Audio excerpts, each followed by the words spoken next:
Every team, every topic, everywhere. This is Believe. Hey guys, what's going on? This is Sarah from Fantagram, and you're listening to Zero Dark Nerdy. Boom.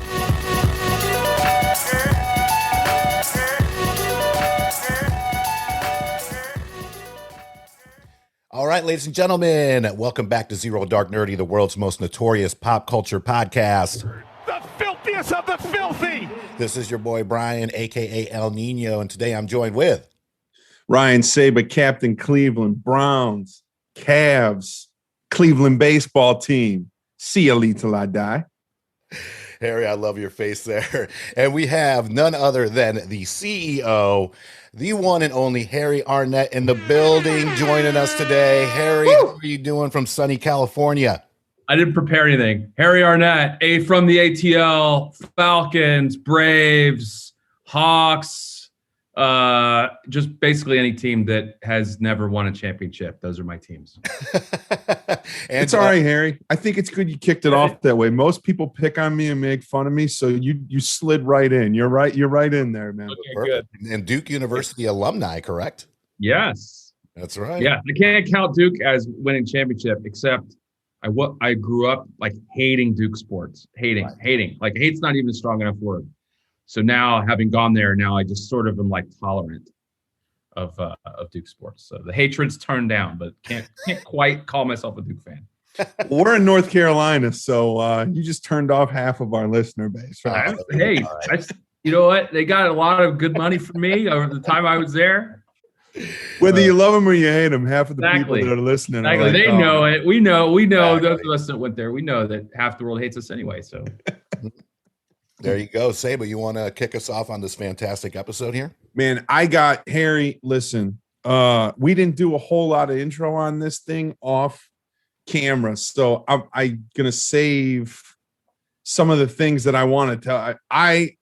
I've been looking forward to this interview for weeks, and that's no bullshit. We had Archie Gips on a few weeks ago.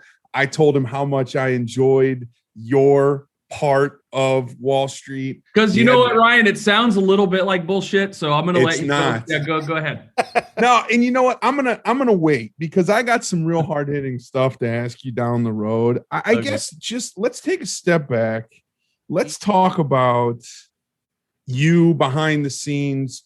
Let's talk pre-Municipal, pre-Wall Street. I know that, you know, from the conversation we had with Rihanna last week, that your background, you started at Callaway, you worked at TaylorMade. I guess before we kind of get into the show and get into all that stuff, I'm just interested about your journey, the transition from sort of a big brand to a startup, what that was like, the process, how, you know, just everything about that, because I'm fascinated with that. Well, I mean, I could have really used you guys' podcast back in the day, because when I was getting out of college, which was a long ass time ago, come on now, there really wasn't anything that would guide me to what my career was going to be or what I wanted to do. I kind of felt like I didn't want to be behind a desk.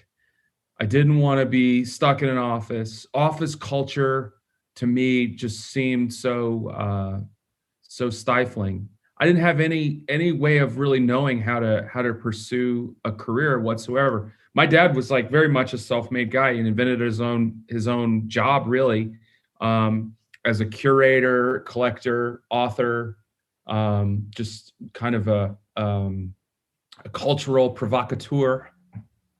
I just made that up. How's that sound? I like it. That's cultural provocateur.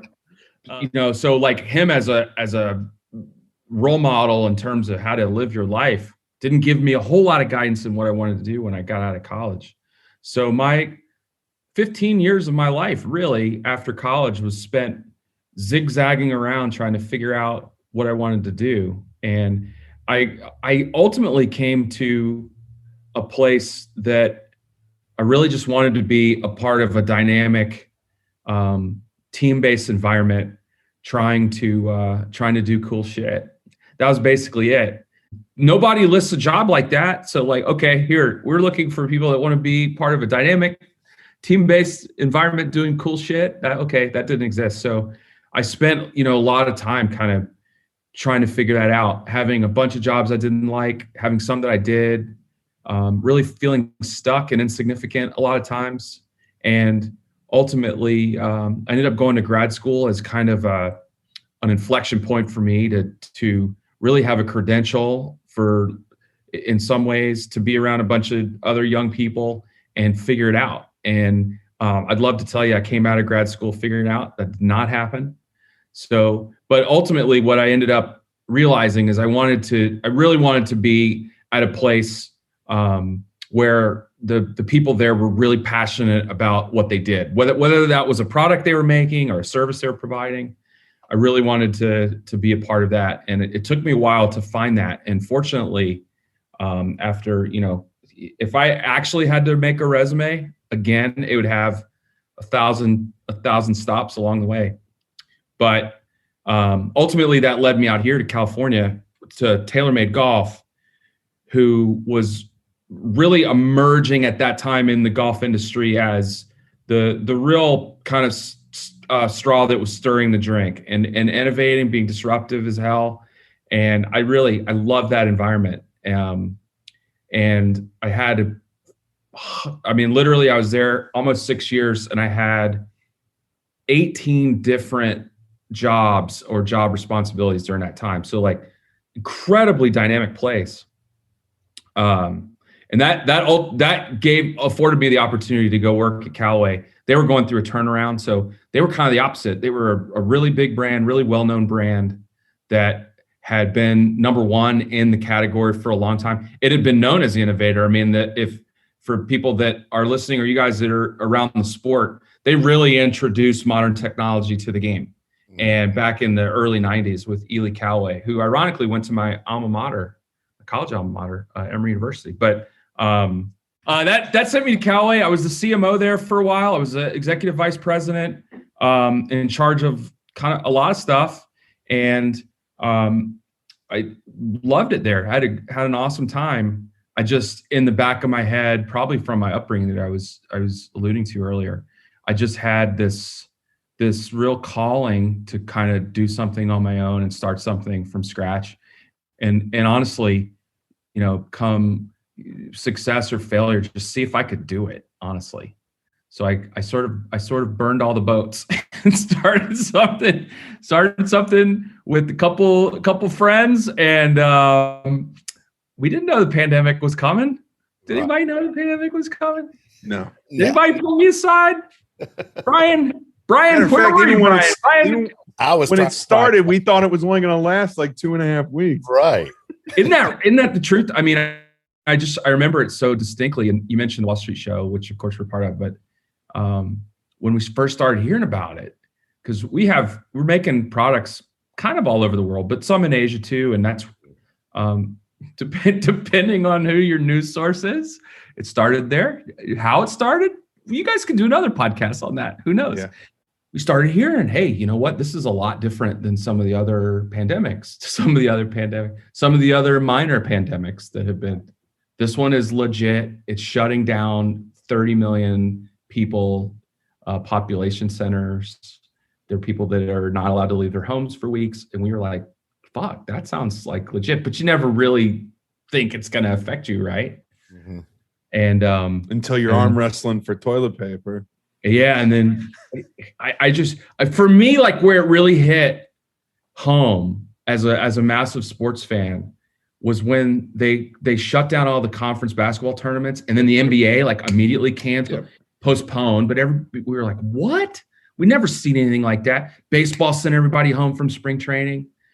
And that's kind of where I knew. And I remember we were in the office, we're like, holy shit, this is real. This is legit. They stopped the ACC tournament during a game. They came out for warm-ups, and then they told them everybody leave, and they canceled the entire tournament during a game. Wild, right? Yeah. So, and I remember my kids coming home, and we're going to be home for maybe a week or two. This was in March of 2020, and my wife and I were talking about it. I was like, can they really keep them here at home for the whole rest of March? What the?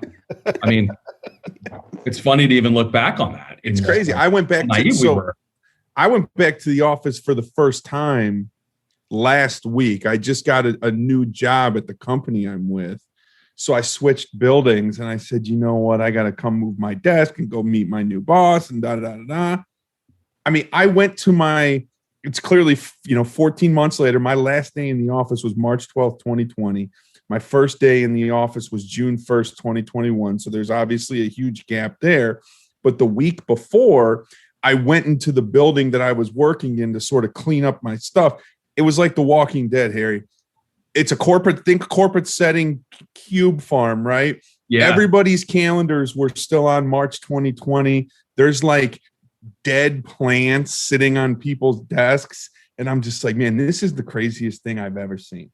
It's like Chernobyl, like when you see how they abandon it, right? Did you get to steal any good office equipment or anything? No, I'm with the same company, so right. you gotta kind of, I kind of switched brands. I'm in the heavy duty trucking industry and we have two brands. So I went from dual brand responsibility to single brand responsibility. So I like it's, yeah. Anyway, you at least swipe somebody's chair. Come on. Yeah. You got to smell your chair. Still smell bad. Like, I am not a thief. I am not a thief. One follow-up question. Behern, I got one follow-up before you ask one. The significance of the Municipal brand, clearly you were involved in the naming convention, I would imagine. Oh yeah. The governing body. I'm just curious how you guys, that board meeting, I'm sure you guys were sitting in a boardroom writing names on the whiteboard, how that came formal. about. Yeah, you nailed it. It was very, very formal process. No, we started out, I've known Mark Wahlberg for 10 years, and I met his partner, Stephen Levinson, along the way too with Mark, and they were always wanting to do something in the apparel / fashion space, but that never felt big enough to them. And that makes sense. I mean, these guys are the ultimate disruptors. Anything they do, it changes the trajectory of whatever category they're involved in, or medium that they're participating in. And they had this idea that was like an abstraction more than real concrete, that they wanted the name, to which they had kicked around a bunch of names. One of them was Municipal, to really reflect a very resounding grassroots origin of where we all kind of grew up loving our whatever sport or participation or community that we were a part of. And these guys have had so much success in other things that they both share that value of being grounded in never forgetting where they came from and why they're doing what they're doing to begin with. They, as hyped as their lives are now, and they're hyped. I mean, you hang around Mark, you see it on the Wall Street show, you hang around him for a minute, you're like, this is a pretty hyped life. But at its essence, they're very much family, community, and kind of the purity of the idea.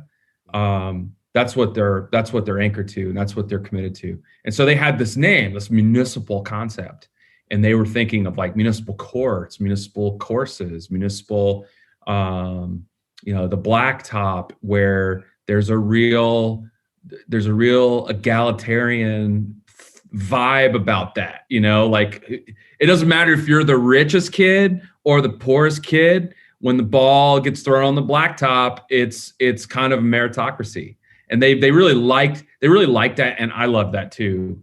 So we were thinking about Municipal was a name that we loved, but we really didn't know what to do with that in terms of what the brand would be. And this went on for years, and I was happy as a clam at Callaway, comfortable, loved the people I worked with, and then ultimately we were just like, let's go for it. Let's do this. Let's give it a real shot.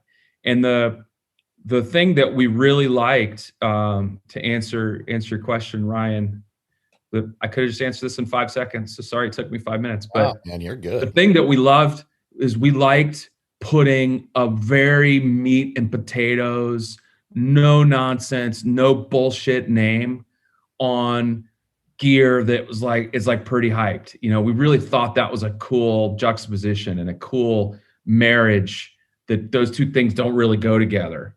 And it really played up to the notion of what we're trying to do at Municipal, which is we think of it as like blue collar luxury almost, you know, like really no nonsense. But when you get our gear and you wear it, you're like, shit, this stuff is awesome. And really giving access to those kinds of things that people may not have access to, that a t-shirt's not a t-shirt. Like, it can be made better, and it can be made to be your favorite thing in the closet. It's not meant to be some bullshit throwaway item, and it means a lot to us. And that's kind of the way Mark and Lev do all their movie projects, all their entertainment. It's certainly the way I'm wired to bring real excellence and real quality to people. So that was kind of it. And the beauty of a startup, you know, as opposed to a corporate world, we didn't have to go through 20 different gates. Like, okay, well, this guy approved it, or we can't use that. You know, you approve it. Yeah, exactly. We're like, oh, we love that. Let's go. And I think that something I really learned like very early is when you're in a start, you guys probably have seen this just starting your own business, is what you think it's going to be on day one is not what it is on day 21 or 31. It's certainly not what it is when you launch it officially. And it definitely isn't. Here we are now, almost a year into having our business be live for people. It's changed a lot. And, you know, we had a lot of assumptions of what we thought would be cool, but ultimately the consumers really told us, our early fans have told us like, oh, we love this, we love this. I'll give you an example of that. Is we thought, as far as like the blue collar luxury part of it, we thought that people were going to be digging kind of a toned down look to what we were trying to do. And it's actually been quite the opposite. People love the brand. The things that are like the most heavily branded of ours have been by far and away people's favorite stuff. And we didn't know that at the beginning. I mean, as a brand person, that makes sense to me now looking back. Oh, of course they want to identify with the brand. But we were just had an assumption and pivoted off of that once the shit started flying. Your bass likes loud, right? I mean, yeah. I mean, it makes great. sense. I mean, it's super cool for me early, like, you know, less than a year in, to have so many people already be fans of what we're doing and what we're trying to convey about who we are and why we're doing what we're doing, and a real sincerity and commitment to integrity and honesty and the product and the service and the brand, really. You know, that's awesome. I wouldn't have expected that to happen as fast as it has for us. So you just said it. You are about a year in now.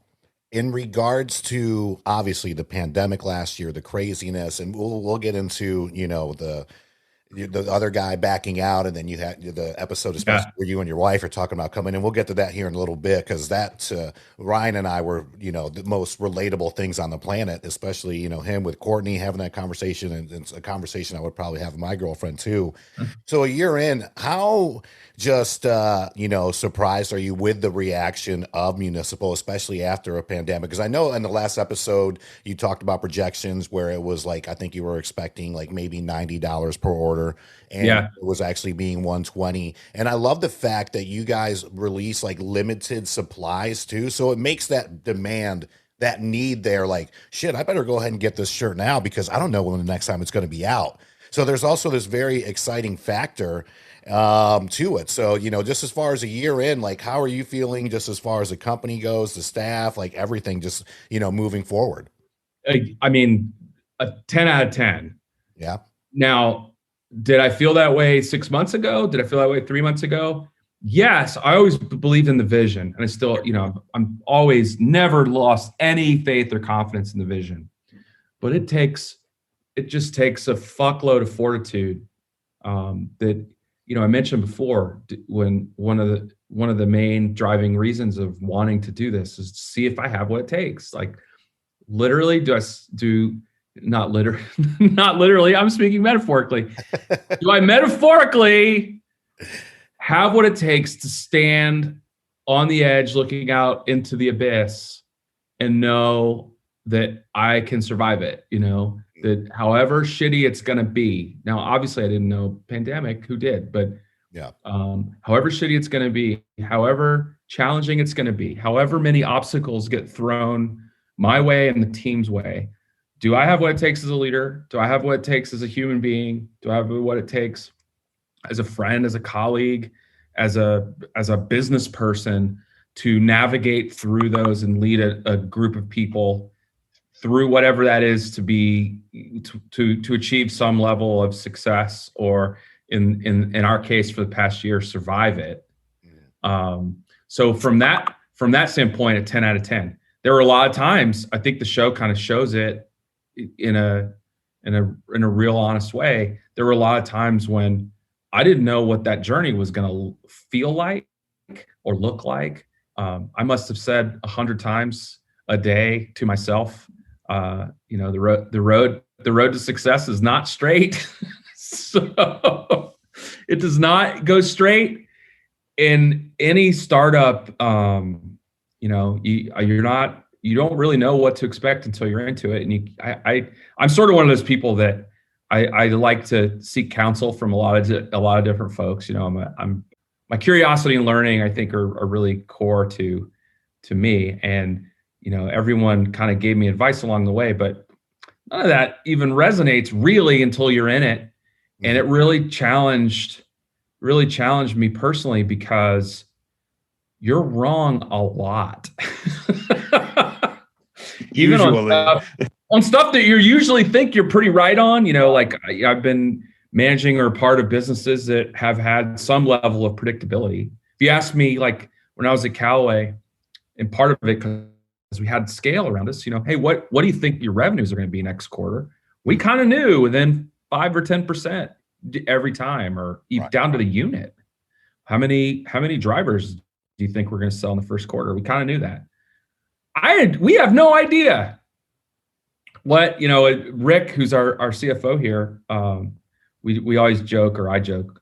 I think I joke, and I think it's probably not very funny, so I hesitate to even say this, but we always say our favorite radio station is WTFK, which whenever anybody says, hey, what do you think we need to do? What do you think we're going to do in the fourth quarter this year? It's like, you're listening to WTFK, which is who the fuck knows?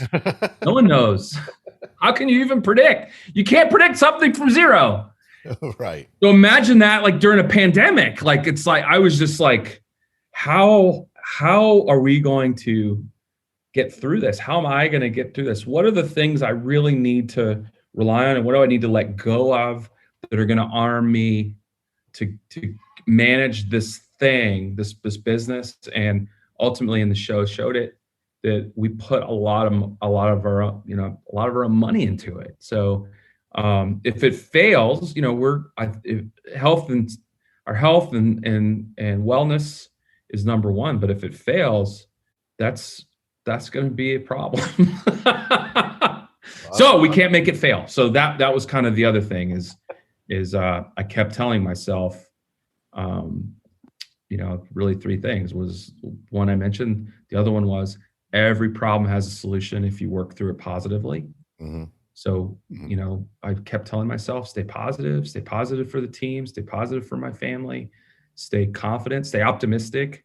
Right. And then the other thing I kept telling myself, and my wife and I actually said this again when we were watching the show, which we hadn't seen anything till it aired.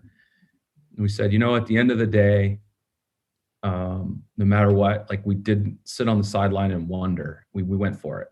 Yeah. And we still hold on to that. We're definitely not out of the woods yet. There's a long way to go.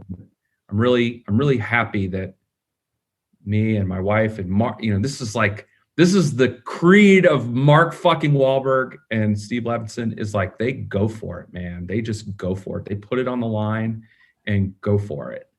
And sometimes they get knocked down and sometimes they don't. But usually, as long as you're willing to take the punches and keep moving forward and being unstoppable, good shit happens. God, that's so true. Sabo, before we get back to you, just real quick, to me, honestly, and I think Wall Street showed this a lot. The camaraderie between the three of you is just fantastic, and I honestly believe it shines in the brand itself, and not just you three, but also your coworkers, your staff. Like Rihanna, just talking to Rihanna last week, and just how excited she is to work for your brand, and even just your advertising. Like, it's so just 100% authentic. Like, it doesn't feel bought, like you just went out and paid some celebrity millions of dollars to rock this shirt. I mean, I'm rocking the hat right now. I got a polo. I know, I love it. Unfortunately, the polo's in the hamper right now, but it really is the most comfortable stuff I've ever worn, and it is like blacktop meets high society almost. And you're right. I love that you mentioned that earlier, because on the blacktop, like, everybody's equal. When you're playing games, you're playing sports. It doesn't matter if you're the richest of the rich or the poorest of the poor. Like, you got to go out there and ball. And to me, like, I don't know what it is. I put this stuff on, and it just feels amazing. It's one of those, like, if you look good, you feel good, that kind of thing. So it's not really a question. It's just something I wanted to put out there and just say thank you for this. And I guess, please, Brian, please go on. Please go on. Yeah, he likes the clothes, Harry. Yeah, I love it. Now, I am curious though. I first heard of this brand watching the TV show Ballers. So I was like, wow, what a cool name for a brand. And I didn't know that it eventually would become a real thing. Was that kind of the game plan in the first place, was to be like, hey, we finally figured out a name. Here's what we're going to do. Even though we're not really ready to launch yet, we kind of want to give a sneak peek on Ballers. Like, was that part of like the planning of everything, or did that just kind of just fall in your lap?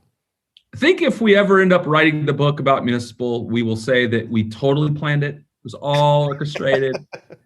It's somewhat serendipitous. They had the name, and Lev wanted to write it into Ballers just because he thought the name was cool. And, you know, if you think about what the brand was on the show, it's totally different than what we're doing. It was like a true streetwear brand. Right. With the script, you know, the cursive Municipal.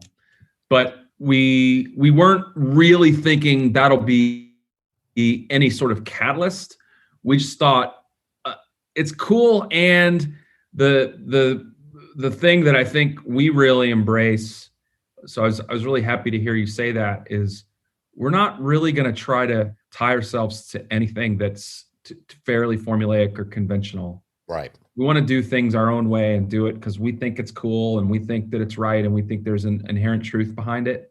And at all times, and, you know, if somebody who's like purely academic is going to tell us it's a bad idea, then usually those are the things in my experience are the most disruptive and the things that are the coolest. So we didn't really plan it that way. It just kind of worked out. And we haven't said anything about that link at all either, you know? So it's kind of a little Easter eggy. So I'm glad that you saw that. Oh yeah. Yeah. Big. I'm sure it doesn't hurt that your business partner had a show with The Rock on it either. I know.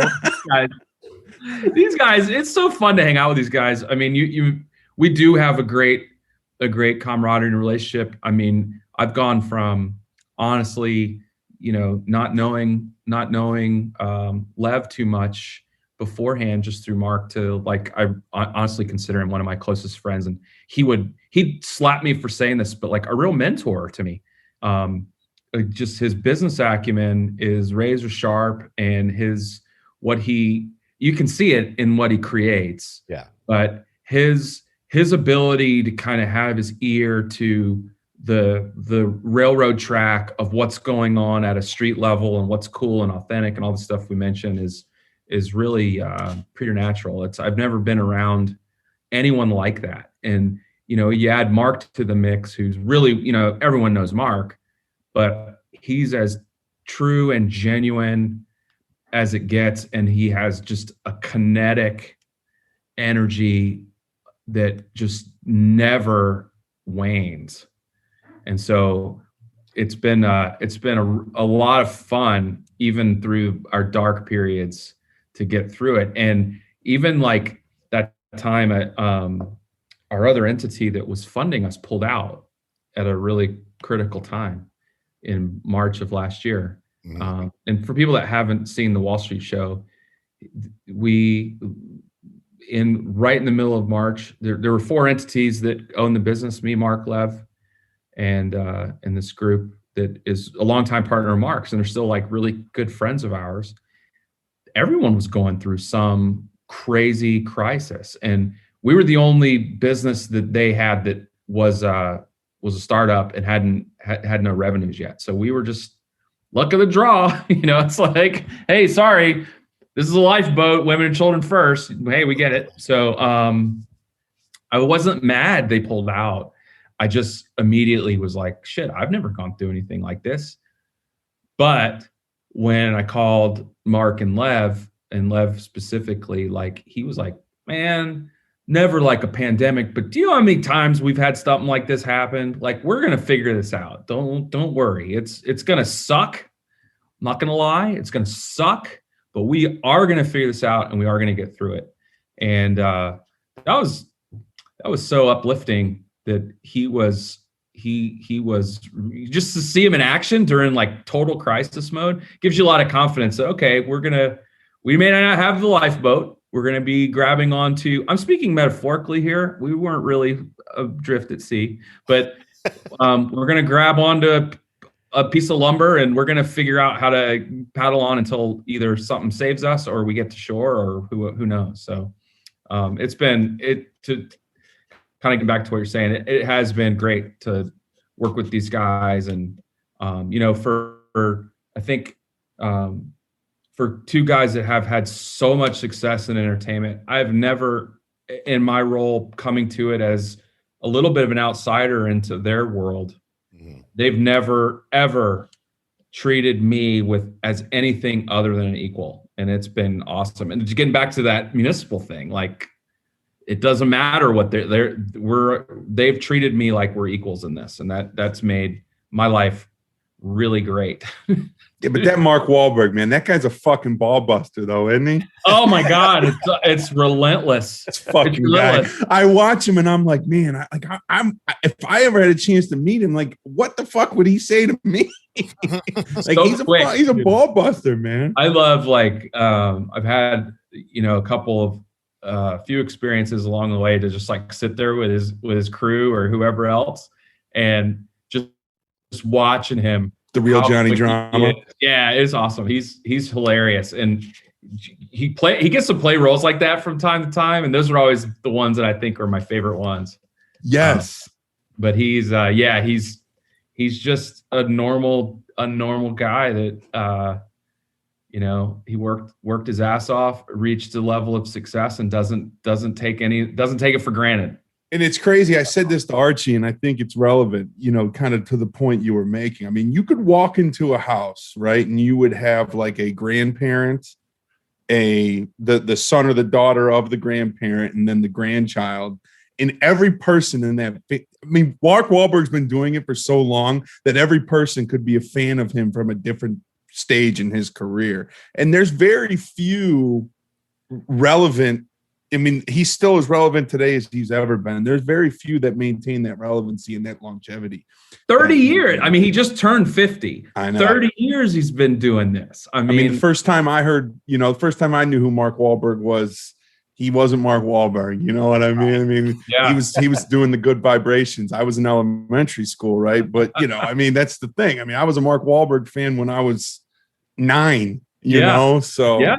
It's crazy. All right. So we talked kind of about everything around the show. Let's get a little bit more into the show. I'm just curious about how Mark and Lev approached you. The conversation. What did that conversation look like? Harry, we are going to have cameras following you around for a docu-series about Mark. Talk to me about that conversation, how you felt. And then, maybe once you get into that, maybe your expectations versus reality on the final product. Well, they weren't all that specific about what it was going to be, early. They were just like, hey, we're we're doing this thing. It's with, at that time, going back 3 years ago, 2.5 years ago, HBO Max. Who knew what that was? Nobody knew what HBO Max. Oh, it's an over the top thing with HBO Max, and we don't really know what it's going to be yet. Just they kind of were laying the groundwork for what the original concept was. I mean, it's so fascinating to me how it's even the creation of that show is very similar to what's happened with Municipal, because what they thought it was going to be wasn't at all what it turned out to be. And so like we're gonna follow, it'll follow Mark around. It's kind of a follow doc. So I'm learning I'm learning all this Hollywood stuff. Follow doc, that's cool. I assume that's a following documentary. You're gonna follow Mark around. You're gonna go do what Mark does. And I was thinking like the only thing I could think of that Mark had been in was Wahlburgers, which was sort of a comedy almost. It was really fun and showing his life, and thought, okay, we'll be a part of this maelstrom of Mark's world because of, again, showing that kinetic energy that Mark has. And then when we started the business, they were like, yeah, we'll have the crew come, and they were not going to be invasive. Don't worry. You'll hardly notice that they're there. And then the first time they showed up, we noticed they were there. It was a big ass crew. I mean, it was, and you see that in the finished product. So I knew like immediately when I saw like the level that they were investing in this thing, that like this wasn't just going to be some bullshit YouTube thing, like this is, and not that I would have thought that. Of course, they're not going to do that, but it was legit. And I knew enough to be dangerous to know the types of equipment they were using, and getting to meet Archie for the first time, and the showrunner and the producers, that it was a legit high tone thing. And so what I didn't really know was where's the drama going to come from on a day-to-day basis? Because on a macro level, like what we're doing is cool. Like here comes a startup. It's inherently risky as shit. It's in a pretty cool category. Everyone likes the fashion element. And of course with Mark wearing it, he loves that process. And so maybe that will be something people will be interested in, but how the sausage gets made isn't all that interesting. So where's the drama going to come from? And well, we found out what the drama is going to come from. Biggest drama ever. Oh man, yeah. So like ultimately, I guess the crew became part of our family and our friends, and I think that there were such pros about how they piece it together, and especially when you think about for almost 4 months they had real like very limited access to as a team, so they had to figure out how can we do some of this stuff knowing that we have pretty significant COVID restrictions, and how can we be there for it. So it was I mean, that's a story in and of itself that it should be told. Like, how did that show actually get made during this time? So we don't want to get anyone in trouble either, though. Yeah, exactly. I mean, there was talk about being unstoppable, but how they got it made and how they kept true to the narrative under really tough circumstances. And I didn't really know what to expect. All I kept saying, and then, for my wife to do it, she doesn't want to be on camera. And I just kept telling her, listen, it's in their best interest to not make us look stupid. Let's have one of the most dramatic conversations of our life on camera. Can you believe it? I mean, it's like, geez, like, yeah, I mean, for her to do it. And I think that's our life lesson, is who we choose to ride along with in life is the biggest decision we make. And, my wife was steady as a rock. Yeah, man. Yeah. You know what? Who cares if we lose our house? we say, who cares? We'll live somewhere else. If we lose all of our investment, who cares? We'll go do something else. It's only 72 degrees, so you can just pitch a tent, right? Yeah, exactly. We'll go live in the van down by the ocean. Let me ask you a question. You know, Archie said this on the Wall Street postgame podcast, and it's true. And I'm not blowing smoke up your ass. Like, Mark was obviously clearly the star of the show. And Archie called you second banana. I'm not going to call you second banana because that's not it. I mean, outside of Mark, you were the biggest. You probably got the most screen time. You were the second biggest star of that show. And that's what I was getting to with the expectations for reality. I mean, did you think that this was going to end up being almost like Mark Wahlberg and right under in subheading Harry Arnett? Is that what it said? Did it say co-starring? Well, I mean, it doesn't say that. Let me stop you right there. Mark is the star. Yeah, right. No, I had no idea. And because Mark is involved in so many things and so many cool businesses, I think the ball bounced our way as far as Municipal in the narrative. And I think that it just so happened that drama that affected us, they felt like would really play well in the format that they were shooting. And, you know, as I told my neighbor who watched it, she came over, she's like, I had no idea any of this was going on. You know, I was like, hey, I'm glad that Kim and my wife, Kim, I'm glad that Kim and I's financial, virtual, almost financial collapse could play out in front of you in an entertaining way. I'm really pleased that glad you're happy. Yeah, exactly. What she wants you to do, put it on. Hey, tune into HBO Max to see my demise. Exactly. And she was on episode 3 at that time. And I said, well, spoiler alert, you know that we didn't collapse because I'm standing here right in front of you and we haven't had to sell our house. But I think that people, to answer your question, I think that people really, our story really resonated with people because the stakes were really high for us professionally and personally. And I say all this understanding there were far more people out there that the stakes, you know, they paid the ultimate price that we didn't have to. So I'm not saying that insensitively. I know that, but that everybody who, you know, other than the 1%ers were facing some version of losing their jobs, losing their livelihoods, not knowing whether what was going to happen from one day to the next. And I think that the filmmakers, the producers of it, captured the rawness of that period really well, and both the fear and I think that we as a team, for Municipal team and Mark and Lev too, we were maintaining optimism. We were optimistic. Yeah. We weren't positive all the time. You know, being optimistic doesn't mean you're a cheerleader. It means you're facing the reality of the situation and having confidence that you're going to get through it. I think they captured that we were still confident, just it was different. And I think what also resonated for a lot of people, and it should, is, you know, aside from health, a lot of the fears that we hold on to and hold us back, that we build them up to be bigger than they actually are when you're in it.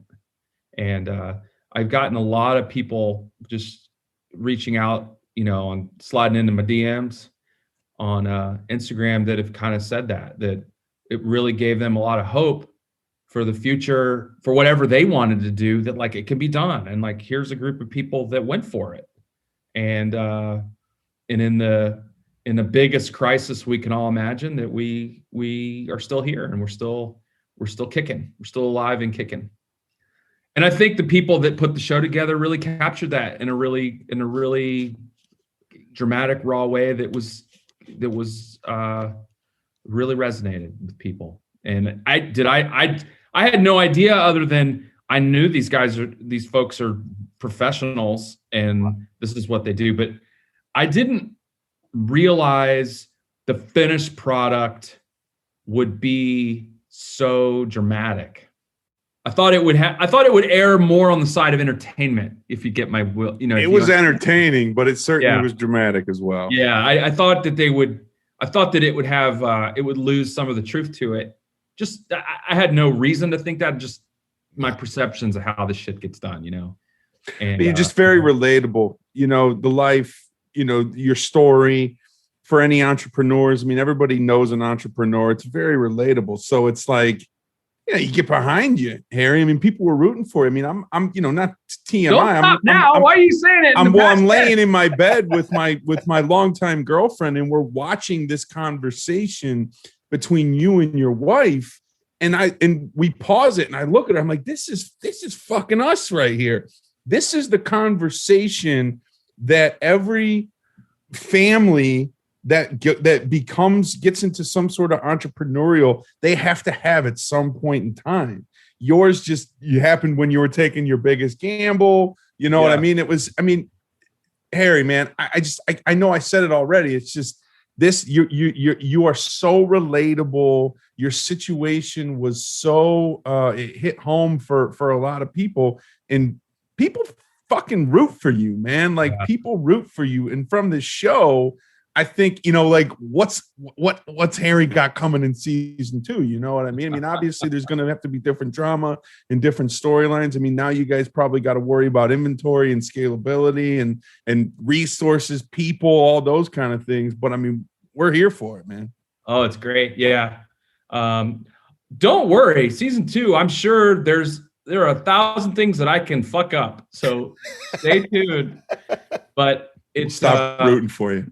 The growing pains are a lot more fun than the shrinking pains, definitely, as we go forward. And who knows? I know the things that we have working that are just a part of our normal growth plan now that we've gotten through this period of shaky and cash position and stuff that's not sexy but it's real, into where we're really starting about thinking about the next stage of growth. And our desire, like when we first did this, irrespective of Wall Street, was to have an unheard of level of transparency for a brand that had people, good, bad, or indifferent, feeling like they were a part of our brand from the very beginning. And whether they liked our products or not, we thought it would be cool that 10 years down the road that they could say, I remember when those fuckers were starting and they were working out of a 1,000 square foot like barn, which is basically what we're working out of. And now look at them. They're working out of a 2,000 square foot barn. No, but whatever it is, we thought that would be really cool. And we haven't even started really like the parts that get me jazzed up about providing real connection and education about what have we learned along the way that can really help whoever wants to learn about it do whatever it is they want to do.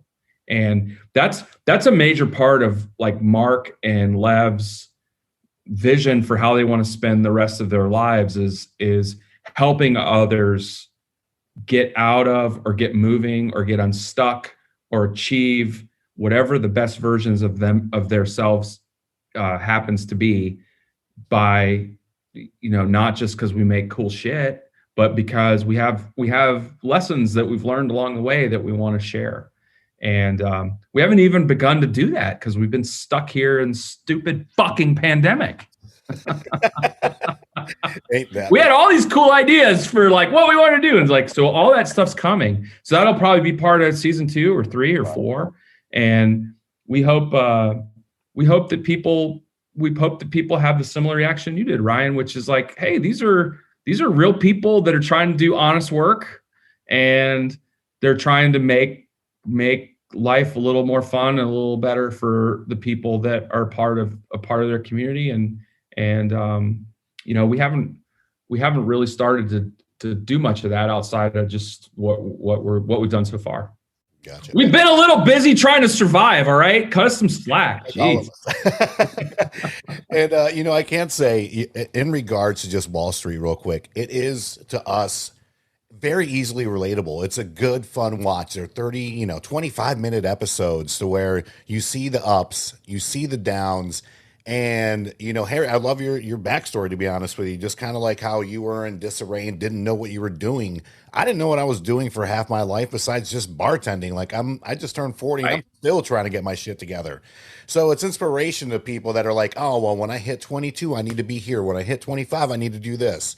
No, just try to find your way, make your path, and be happy, and just try to do well with others. So, and just watching you guys and Archie and all those stories, and how, you're right. I mean, the editing is just so fantastic, and how they tie all that in with, of course, the drama of the biggest drama of them all, the pandemic that shut the whole country down, and how everybody stood together. It was great seeing Mark check in with you, check in with Lev, like check in with everybody, make sure like that camaraderie. That's you can't fake that. Playing. No, I mean, right in the middle of it, Mark called and was like, "Hey, why don't you just come up, and we'll get some dinner." It was right there in the Unrealistic offices. We'll have some dinner brought in and we'll just hang out. I was like, I need to get the hell out of the house. So yes, yes, I would love that. And we went and hung out. He had dinner brought in. He didn't have to do that. Brought dinner in, and then this was the coolest part. I don't think he'd mind me saying this, but he had, because it was COVID, and Mark likes to drink good wine. He had like really expensive wine brought in. There were probably 15 of us maybe at this thing, and we all got our own individual bottle of like probably the most expensive wine I'd ever had in my life. And it was funny. He brought this thing out like, wait, we all get our own bottles? Like, yeah, COVID, man, you can't share that thing. I'm like, that is awesome. That is awesome. Mark's exactly like the type of person you would want to be if like you really made it, like he never forgets the people around him, and he never forgets that he's done a lot on his own, but it has taken a real team. And you see that he's got the people that are with him, been with him forever. And, and that part's been awesome. But what you said, Brian, is, I think, another podcast for another time, but it's the single biggest takeaway Mark and I are almost the exact same age, that I've had in my career, is that nobody's timeline can be used as a template for whatever you're wanting to do. It has to be, it's yours. Yeah.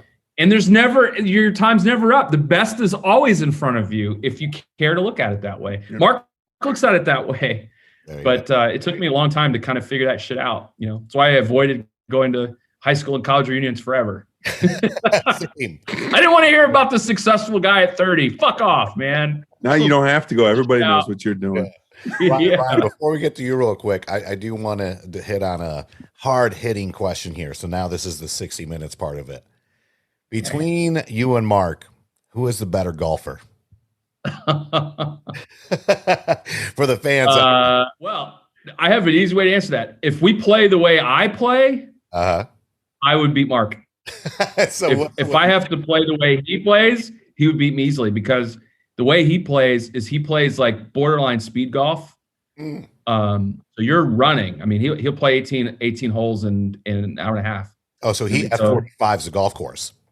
Oh yeah, so he would beat me pretty easily, because I would be out of gas on the back nine.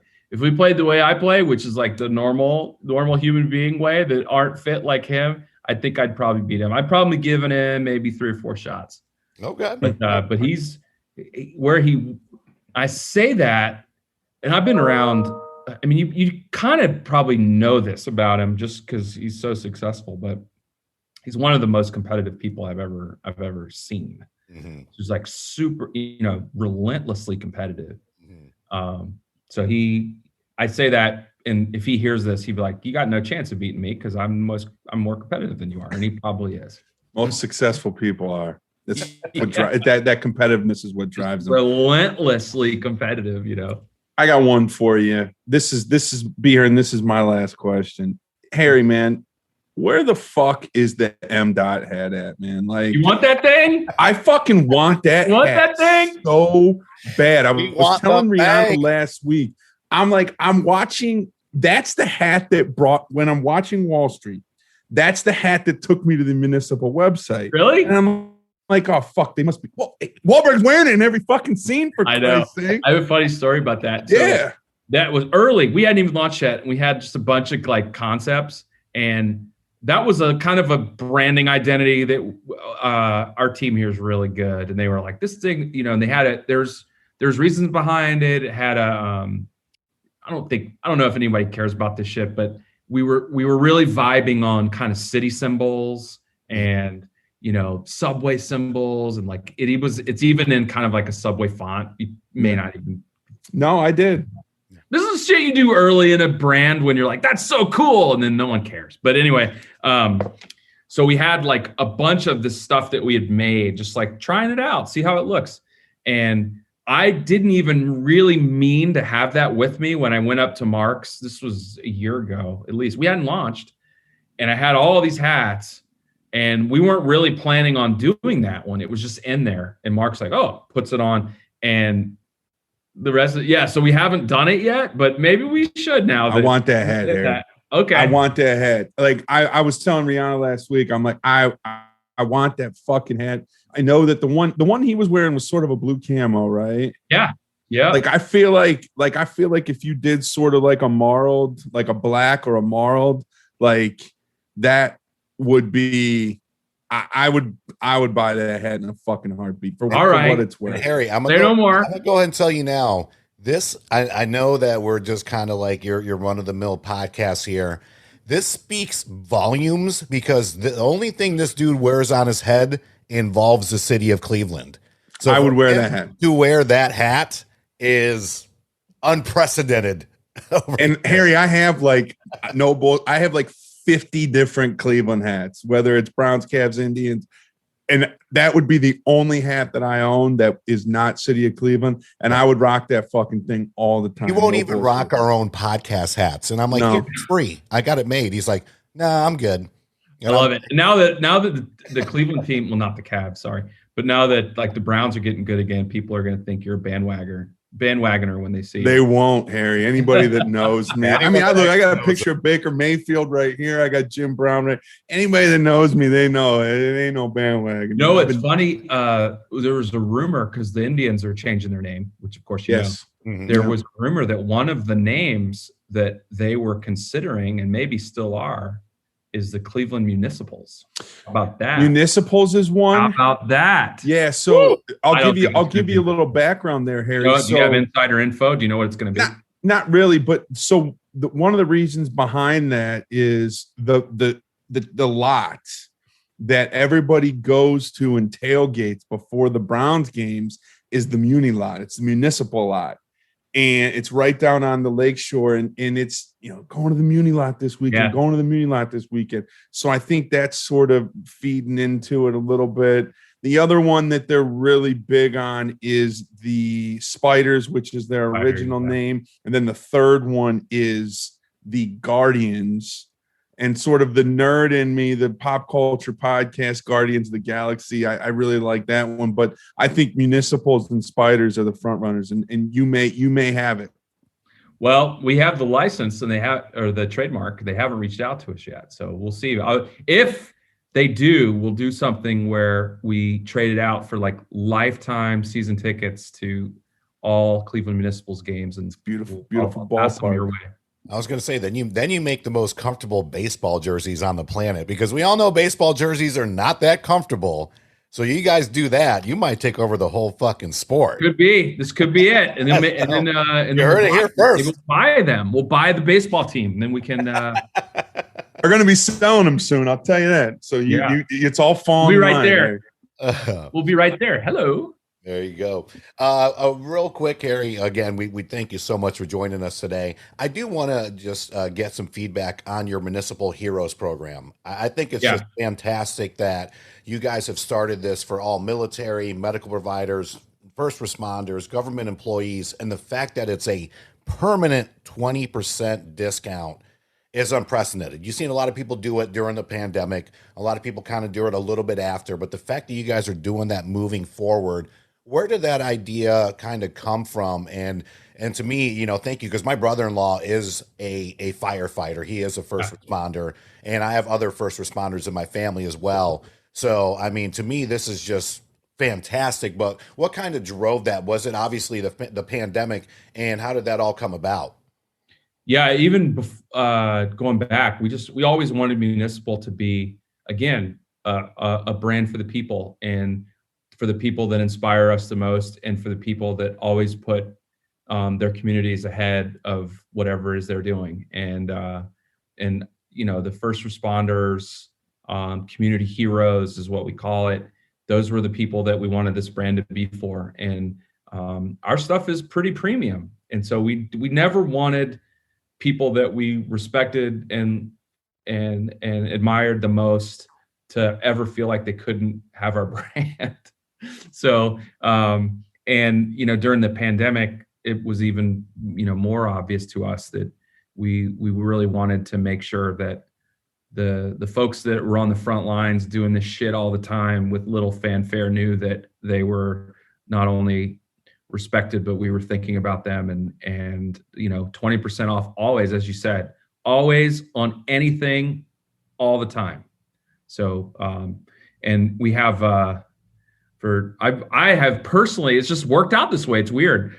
The last 15 years, I've always lived next door to a firefighter, and I'm like, they got the coolest jobs. They're the coolest people. So, I dug that my neighbor is always wearing Municipal, and his firehouse is wearing Municipal, and Mark's connection to the military is well known. So we really wanted Municipal to be the type of brand that represented those people well. Love it. Absolutely. It's awesome. Love it. All right, ladies and gentlemen, that's going to just about wrap it up with our incredible interview with CEO of Municipal, Harry Arnett. Be sure to check out our description for a 30% discount on any of their items on their website. That's right, 30% off on, I tell you what, they have some of the most comfortable clothes on the planet, and you have a chance to get it for 30% off. We'll have that code in the description. We appreciate you listening to our fans here in the U.S. and, of course, our fans all around the world. Truly means a lot to us. More episodes coming your way. Be sure to like, subscribe, follow on all social media formats, and please take the time to rate us and leave us a comment on all podcast formats. On behalf of everyone from Zero Dark Nerdy, again, thank you very much to Harry Arnett and the crew from Municipal, and we'll see you next week.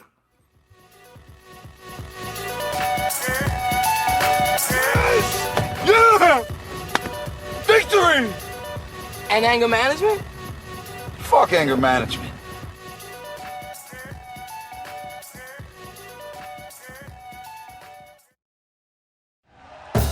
Thank you for listening to Believe. You can show support to your host by subscribing to the show and giving us a 5-star rating on your preferred platform. Check us out at Believe.com and search for BLEAV on YouTube. Hey, it's Michelle Beadle. That's right, the Michelle Beadle. You're welcome. You love talking about sports. I love talking about sports. You know the only thing cooler than talking about sports? Sports! And right now, all your favorite sports are on Sirius XM. I'm talking every NFL game, every game from the NBA, NHL, MLB, every NASCAR race, golf major conference college sports, and all the top games in the WNBA. If it gets your heart pumping, it's on Sirius XM. To start your free trial of Sirius XM today, visit SiriusXM.com/believe.